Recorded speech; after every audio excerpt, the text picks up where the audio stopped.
Bismillahirrahmanirrahim. Alhamdulillahirabbil alamin. Wa bihi nasta'inu ala umurid dunya waddin. Allahumma sholli wa sallim wa barik ala habibina wa syafi'ina sayyidina wa maulana Muhammadin wa ala alihi wa ashabihi wa man tabi'ahum bi ihsanin ila yaumiddin. Amma ba'd, pemirsa Nahnu TV, alhamdulillah kali ini kita ada di babak terakhir bulan Ramadan. Semoga segala macam manfaat, hikmah, rahasia dari puasa bisa kita peroleh. Semoga puasa kita naik kelas. Kalau Imam Ghazali punya kategori, ada puasa awam, ada puasa khawas, ada puasa khawasul khawas. Saya tidak tahu pemirsa Nahnu TV ini ada di makom yang mana, tapi semoga kita semua bisa naik kelas puasa kita, sehingga kita memperoleh puasa yang jauh lebih berkualitas. Pemirsa Nahnu TV, di antara banyak kebaikan, banyak amal, banyak kewajiban yang harus kita lakukan, ada satu hal yang penting untuk kita lakukan sebelumnya, yang ini juga dinasihatkan oleh hampir semua ulama, apalagi para sufi, yaitu tazkiyatun nafas, atau pembersihan diri kita. Jadi aspek bersih-bersih, kalau pemirsa Nahnu TV jeli, kalau misalnya melihat suluk yang dilakukan di banyak torekot, hampir semua torekot para ulama sufi, di suluk yang mereka sarankan, tahap awal perjalanan itu selalu saja kita diminta taubat, yang itu merupakan bagian dari bersih-bersih diri, bersih-bersih jiwa kita, atau yang kita kenal sebagai tazkiyatun nafas. Reasoningnya seperti ini. Kenapa sih kok harus tobat dulu? Kenapa kok harus bersih-bersih dulu? Karena sebelum melakukan apapun kebaikan, sebelum menjalankan apapun amal, penting kita sadari bahwa segala kebaikan, segala amal itu wadahnya adalah diri kita ini, nafas kita ini. Jadi amal baik apapun, baik itu dengan sarana jasmani kita, maupun dengan sarana akal kita, maupun dengan sarana hati kita, dan lain sebagainya. Jadi kendaraan segala macam amal baik itu kan diri kita. Kalau orang Jawa ada istilah wadah kelawan isi. Jadi wadahnya amal itu diri kita. Oleh karena itu aspek bersih-bersih ini penting. Pertama, untuk menghindari jangan sampai amal-amal baik yang kita lakukan itu ketika kita jalankan sementara diri kita masih kotor, maka kebaikan-kebaikan itu terkontaminasi oleh kotornya diri kita. Jadi sering saya ilustrasikan, kalau gelas itu beracun misalnya, meskipun diisi dengan air susu yang sehat, keluarnya pasti juga air susu yang beracun. Misalnya diri kita ini belum bersih, gambarannya masih ada sombongnya, masih ada riaknya, mungkin masih ada meremehkan orang lainnya. Ketika kita melakukan segala macam amal baik tadi, tentu saja amal-amal baik tadi akan jadi media kita, sarana kita untuk kesombongan kita, untuk riak kita, untuk pamer kita, dan lain sebagainya. Jadi karena wadahnya tidak bersih, ya kecampurlah kebaikan-kebaikan tadi dengan kekotoran wadahnya tadi. Jadi kalau jiwa kita ini masih banyak kotornya, ya diisi amal baik apapun, amal baik itu akan terkotori, terkontaminasi oleh kotornya jiwa kita. Disinilah pentingnya sebelum melakukan amal apapun kita tazkiyatun nafas, kita bersih-bersih diri kita. Jadi ini kalau ada yang tanya urgensinya apa, ya insya Allah para pemirsa Nahnu TV itu tiap hari sebenarnya sudah sih mungkin ya tobat, ya istighfar, setelah sholat baca istighfar. Tapi kadang-kadang kita mulutnya istighfar tapi kesadaran taubatnya tidak hadir. Pernah ada yang tanya ke saya, Pak, kita istighfar tiap hari itu apa ya, ada urgensinya? Kadang-kadang misalnya dari zuhur sampai asar saya nggak melakukan dosa apa-apa kok Pak, kok saya harus istighfar lagi? Jadi ada yang bertanya ke saya begitu.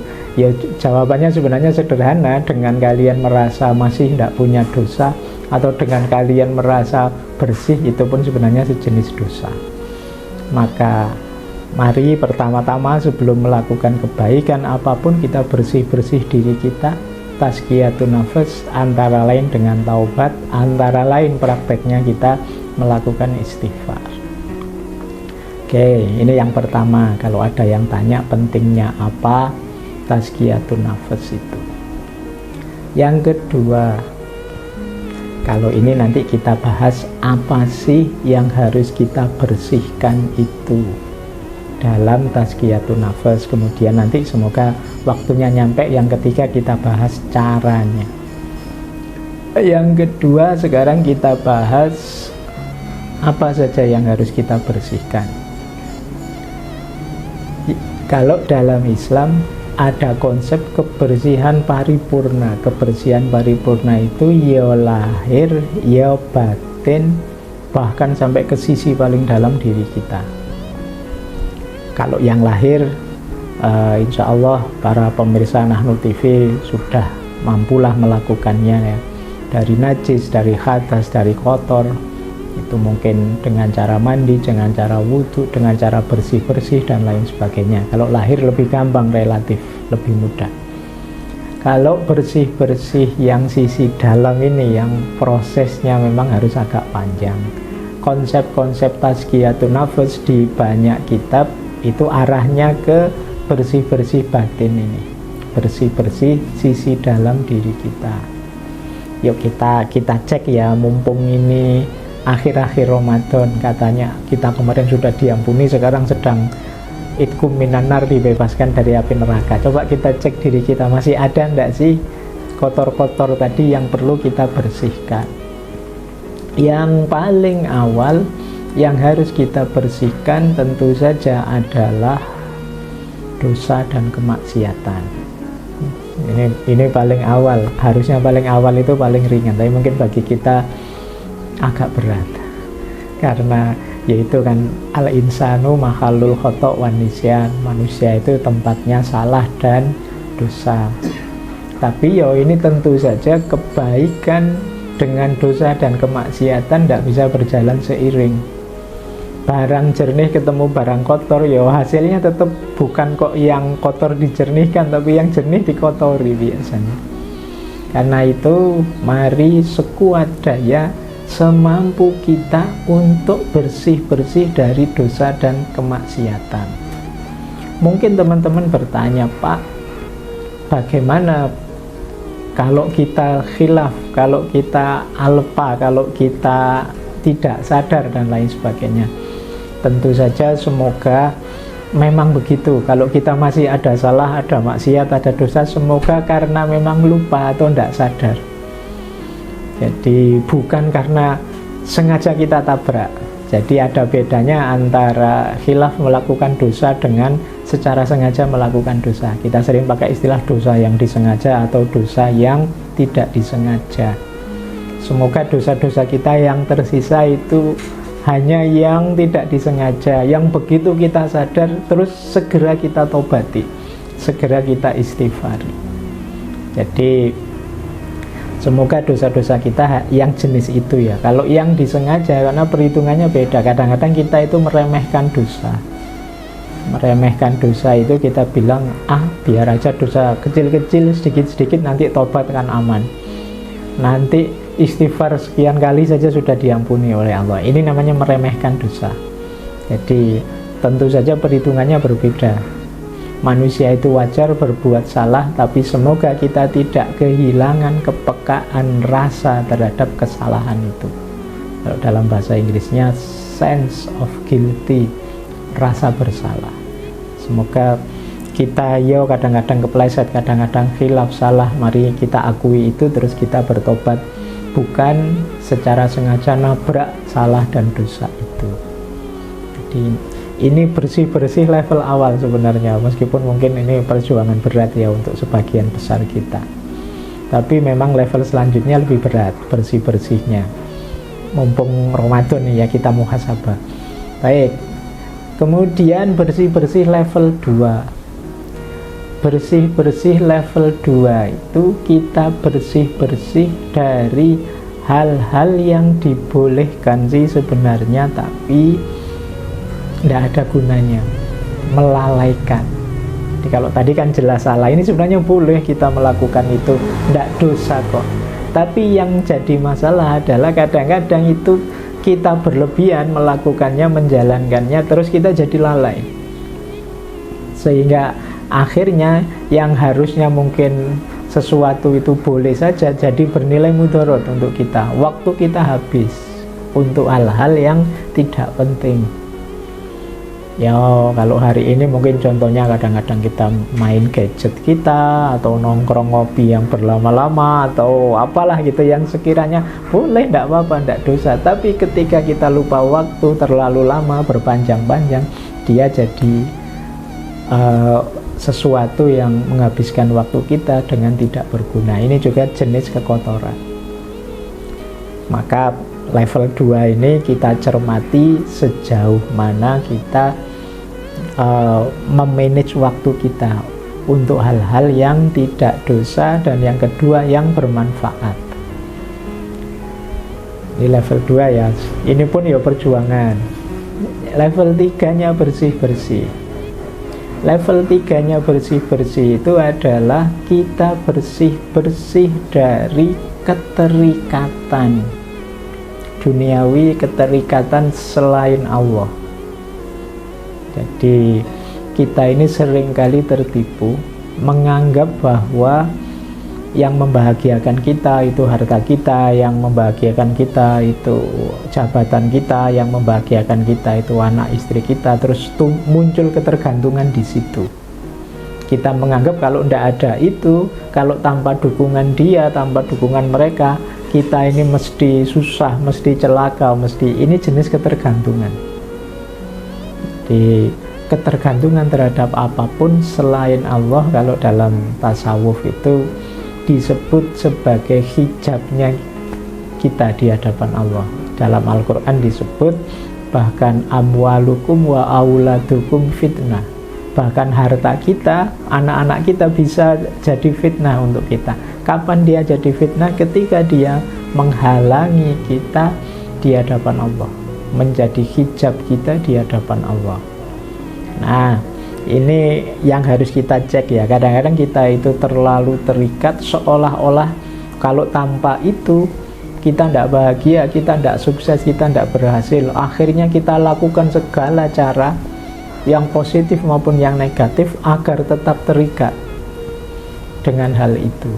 Nah, ini yang harus kita perhatikan, kita bersihkan di level 3. Sampai level 3 ini kalau teman-teman pemirsa Nahnu TV berhasil mencapainya akan luar biasa. Ada satu lagi bersih-bersih, ini yang mungkin jenis yang paling berat. Ini juga sempat disinggung oleh Rasulullah setelah perang Badar. Ini perjuangan bersih-bersih paling berat, yaitu perjuangan melawan diri kita sendiri. Yang ini yang oleh Rasulullah disebut jihad akbar. Perang Badar yang dahsyat semacam itu disebut jihad biasa saja, jihad kecil. Tapi jihad besar yang lebih sulit menaklukkannya itu melawan nafsu kita, melawan diri kita sendiri, atau melawan ego kita. Jadi bersih-bersih yang keempat ini yang kita cermati ego kita, diri kita. Contohnya ego itu begini loh. Misalnya pemirsa Nahnu TV sukses tadi, bersih-bersih level 1, level 2, level 3, terus merasa, wah ternyata aku hebat, ternyata aku luar biasa, ternyata aku bisa sampai di titik ini, ternyata ini mendaku kesuksesan sendiri. Ini ego, ini contoh ego. Bagaimana kita ingin menonjol, kita ingin menepuk dada, kita merasa hebat, merasa bisa, dan lain sebagainya.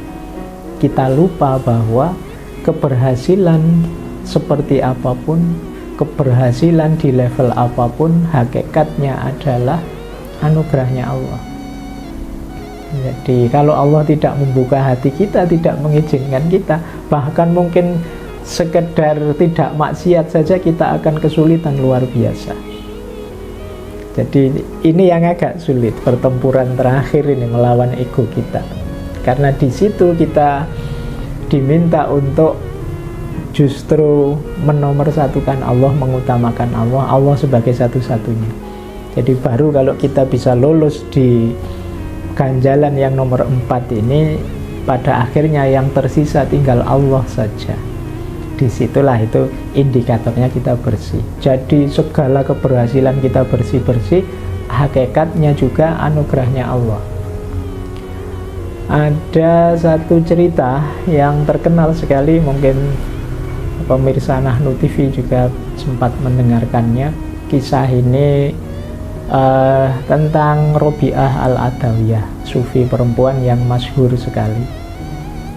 Satu ketika ada sahabatnya Robi'ah tanya pada beliau, "Wahai Robi'ah, kalau saya bertobat, apakah Allah nanti akan mengampuni saya?" Jawabannya Robi'ah, "Kalimatmu terbalik," kata Robi'ah.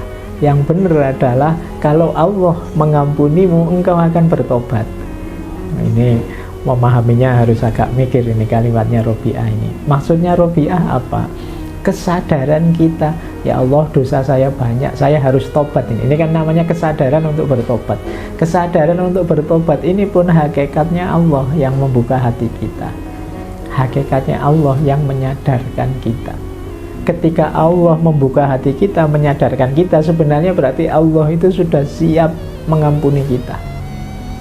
Jadi sehingga kita tergerak untuk minta ampun. Maka kata Robi'ah, kalau Allah mengampunimu, maka engkau akan bertobat. Tapi kalau Allah tidak mau mengampuni kita, ya Allah tidak akan membuka hati kita, tidak akan menyadarkan kita bahwa kita banyak dosa, bahwa saatnya kita bertobat. Jadi pemirsa Nahnu TV, kita sudah dapat 2 wawasan ya kali ini. Setelah kita paham apa sih urgensinya tazkiyatun nafs, kemudian kita tahu apa saja yang harus kita bersihkan. Jadi dosa dan kemaksiatan, hal-hal yang sebenarnya boleh tapi melalaikan, menjauhkan kita dari Allah. Kemudian yang ketiga adalah keterikatan-keterikatan duniawi kita pada selain Allah. Dan yang keempat, ego kita. Nah, sekarang secara umum, bagaimana sih proses dan prosedur kita melakukan tazkiyatun nafs ini? Bersih-bersih diri, bersih-bersih jiwa kita. Yang pertama, tentu saja harus diawali dengan ilmu. Ini basic sudah. Kalau kita tidak ngerti ilmunya, tidak tahu apa yang mengotori, apa yang tidak mengotori. Tadi misalnya saya bilang dosa dan kemaksiatan, itu kalau kita tidak tahu jenis dosa itu apa saja, jenis kemaksiatan itu apa saja, ya kita tidak akan bisa optimal bersih-bersih diri. Maka jangan berhenti belajar, jangan berhenti mencari ilmunya. Kita sebut saja kalau untuk konteks tazkiyatun nafas ini standar-standarnya kita harus tahu, dan itu ilmu. Jadi kita harus siap belajar, nambah ilmu semaksimal yang kita mampu. Baik, ini dasarnya nggih. Jadi pemirsa Nahnu TV, ngaji jangan berhenti, belajar jangan berhenti. Sekarang fasilitas ada di mana-mana, tidak ada lagi alasan kayak zaman dulu ngajinya jauh kah, kitabnya susah kah, dan lain sebagainya. Di tangan kita sudah siap. Bahkan para ulama, para kiai itu sekarang sudah punya channelnya sendiri-sendiri kalau kita mau. Kalau kita berkenan belajar, tinggal menanyakan diri kita mau belajar apa tidak. Kalau sudah ilmu, kemudian level 2-nya adalah muhasabah. Kita sudah pegang standar-standarnya, kemudian kita muhasabah. Kita hitung-hitung diri kita, ya Allah, selama ini yang menghalangiku darimu apa saja, kotoran-kotoran diriku apa saja. Tadi misalnya dosa dan kemaksiatan, yang paling banyak aku lakukan apa. Kemudian keterikatan dalam hidup ini, aku ini terikat dengan apa saja sih, dan lain sebagainya. Ini namanya muhasabah. Jadi kita sisihkan waktu sebentar untuk membaca diri kita. Di titik-titik mana saja kita lemah, kita sering berdosa, kita sering terikat, dan mungkin ego kita tinggi, dan lain sebagainya. Jadi level 2-nya adalah perhitungan diri atau muhasabah. Kalau pemirsa Nahnu TV ada yang rajin tahajud, ambillah waktu mungkin 10-15 menit untuk membaca diri kita secara kontinu juga, alhamdulillah, karena diri kita ini kan naik turun, fluktuatif. Baik, kalau sudah ketahuan, baru kemudian kita amalkan tadi ilmu yang kita miliki tentang bersih diri. Yuk kita istighfari, kita tobati. Insya Allah pemirsa Nahnu TV sudah tahu caranya gimana beristighfar yang baik, gimana bertobat yang baik. Kalau masih kebingungan, cari guru biar dituntun kita untuk bertobat yang benar, taubat yang nasuha, yang menyesali yang sudah dilakukan, kemudian berjanji tidak mengulang lagi ke depannya. Jadi ini langkah 2-nya. Setelah kita ngerti ilmunya, kita jalankan dalam bentuk bertobat. Ini bersih-bersihnya ya. Nanti mungkin ada di ajaran tertentu diawali dengan wudhu, diawali dengan mandi dan lain sebagainya, monggo saja. Karena saya bilang tadi ada konsep bersih total dari jasmani ke rohani kita. Maka level 2 setelah bersih jasmani, ya kita bersih batin kita. Ini biar 2 level ini sama-sama bersih, dua aspek diri kita sama-sama bersih.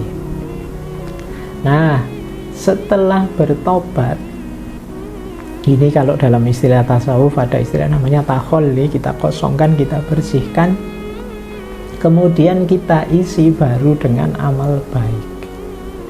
Ini namanya takhalli. Kita melakukan kebaikan, kayak misalnya di bulan puasa ini ya sholat malam, ya puasa, ya ngaji dan lain sebagainya. Dan itu insya Allah efeknya akan lebih dalam kita rasakan. Jadi ini seperti yang sering diceramahkan bahwa puasa itu manfaatnya ini, manfaatnya itu, ngaji manfaatnya ini, manfaatnya itu, dan kita sering merasa kok saya tidak ketemu manfaat itu ya, kok saya tidak ketemu hikmahnya puasa yang diceramahkan di mana-mana. Kemungkinan karena itu tadi ya, wadahnya masih kotor.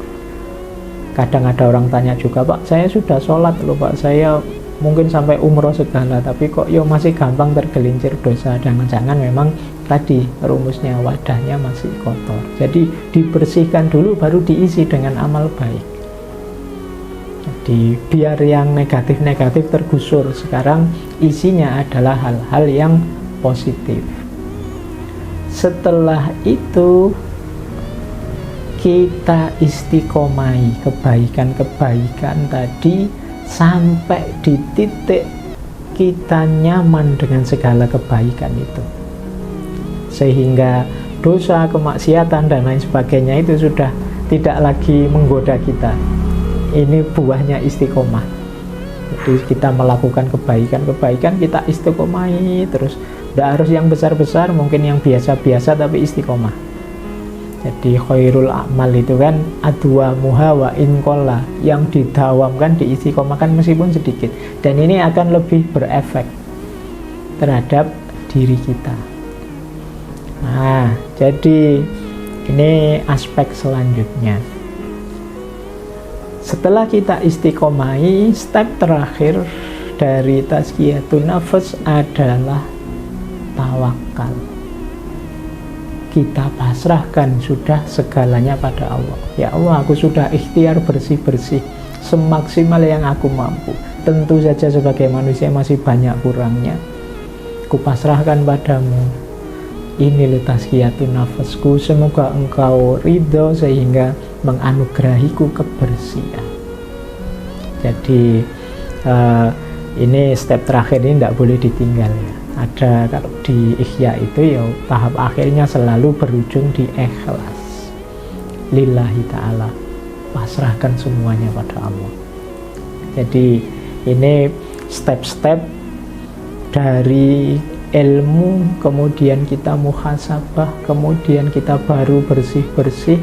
Setelah itu kita melakukan kebaikan dan istiqomah. Setelah itu kita tawakal, pasrahkan pada Allah.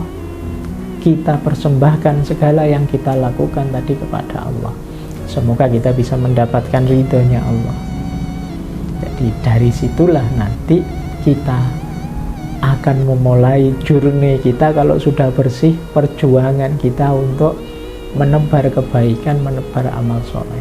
Jangan sampai dalam kondisi masih kotor, masih keruh, kita melakukan kebaikan-kebaikan sehingga kadang-kadang yang baik terkontaminasi oleh kotornya diri kita.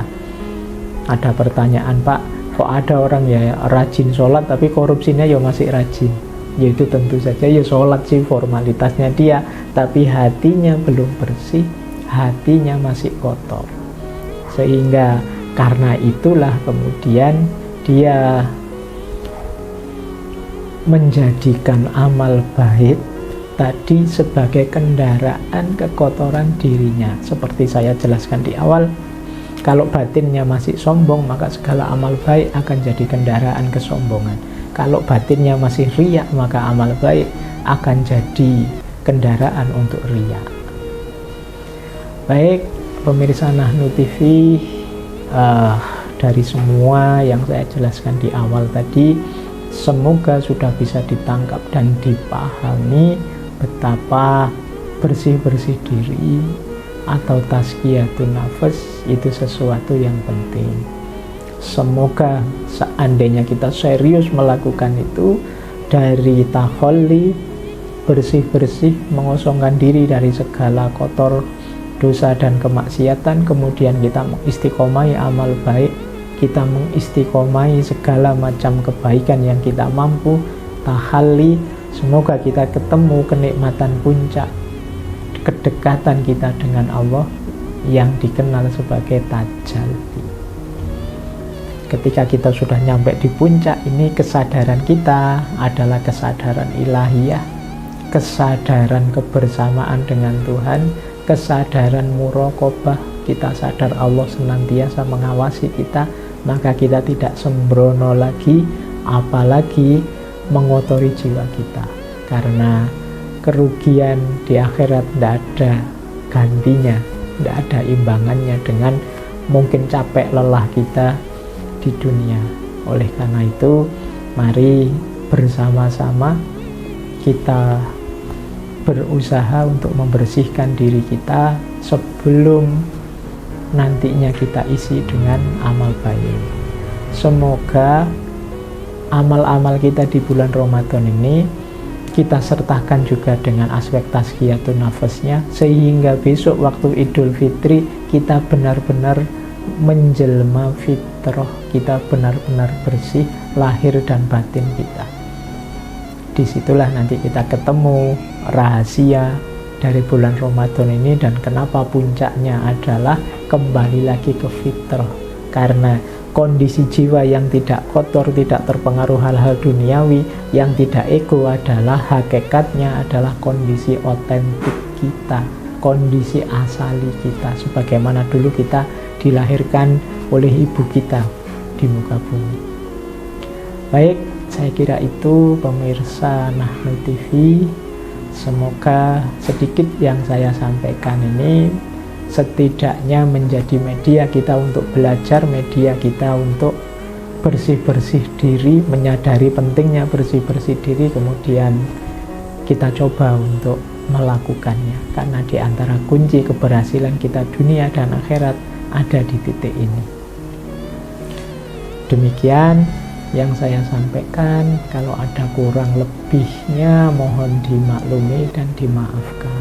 Wallahul muwaffiq ila aqwamit thoriq, wallahu a'lamu bissawab. Wassalamualaikum warahmatullahi wabarakatuh.